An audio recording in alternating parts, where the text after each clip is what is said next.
আজকে আমি রান্না করব দই বেগুন বা দই বেগুন, যেটা গরম ভাতের সঙ্গে পরিবেশন করলে খেতে হয় অপূর্ব স্বাদের। তো দই বেগুন বানানো কতটা যে সহজ সেটা না দেখলে বুঝতেই পারবেন না। এর জন্য প্রথমেই এখানে আমি নিয়ে নিয়েছি দুটো বেগুনকে ভালোভাবে কেটে ধুয়ে জল ঝরিয়ে নিয়েছি। এরপরে নুন, লঙ্কা গুঁড়ো, হলুদ গুঁড়ো আর সামান্য তেল দিয়ে ভালো করে মশলাটা মাখিয়ে নিলাম। মাখানো হয়ে গেলে কড়াইয়ের মধ্যে একটু বেশি করে তেল দিয়ে বেগুনগুলোকে আমি ভেজে নিলাম। এখানে গ্যাসের ফ্লেমটা আমি লোই রেখেছিলাম যাতে বেগুনগুলো ভালোভাবে সিদ্ধ হয়ে যায়। একদিকটা ভাজা হয়ে গেলে অপর দিকটাও ভেজে নেব।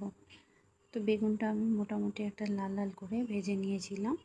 ভেজে নিয়ে বেগুনগুলোকে তুলে নিলাম। তুলে নেওয়া হয়ে গেলে তেলটাও আমি চেঞ্জ করে নেব, কারণ তেলটা বেগুন ভাজার কারণে কালো হয়ে গিয়েছিল। তো তেলটা চেঞ্জ করে নেওয়ার পর আমি কড়াইয়ের মধ্যে আবার ওই একই কড়াইয়ের মধ্যে দিয়ে দিলাম আর একটু সামান্য তেল দিয়ে তার মধ্যে কালো সর্ষে, জিরে আর একটা শুকনো লঙ্কা দিয়ে একটু ফোড়ন দিয়ে নিলাম।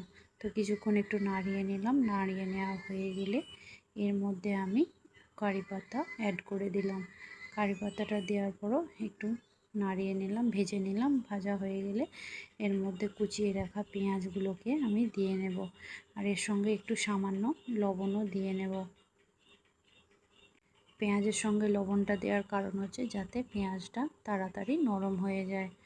এখানে পেঁয়াজটা আমি হালকা হালকা করে ভেজে নেব, খুব বেশি লাল করব না।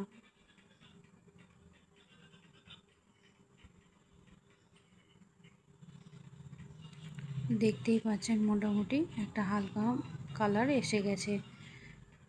এরপর এর মধ্যে আমি দিয়ে দেব 1 চামচ কাশ্মীরি লঙ্কার গুঁড়ো।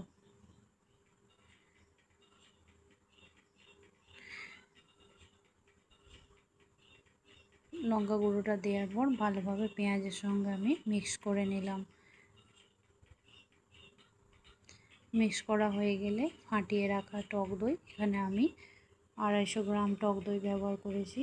টক দইটাকে ফাটিয়ে নিয়েছি। এরপর গ্যাসের ফ্লেমটা অফ করে নিয়ে এর মধ্যে টক দইটাকে আমি অ্যাড করে দেব। দিয়ে কিছুটা ভালো করে মশলাটার সঙ্গে মিক্স করে নেব। তো এখানে টক দইয়ের পাত্রের মধ্যেও যেটা টক দইটা ফাটাবেন সেই মধ্যে মশলাটা দিয়ে নিতে পারেন। মশলাটা টক দইটা ভালোভাবে মিক্স করা হয়ে গেলে এর মধ্যে আমি বেগুনগুলোকে দিয়ে ভালোভাবে মিক্স করে নিলাম। তো তাহলেই রেডি হয়ে গেল দই বেগুন।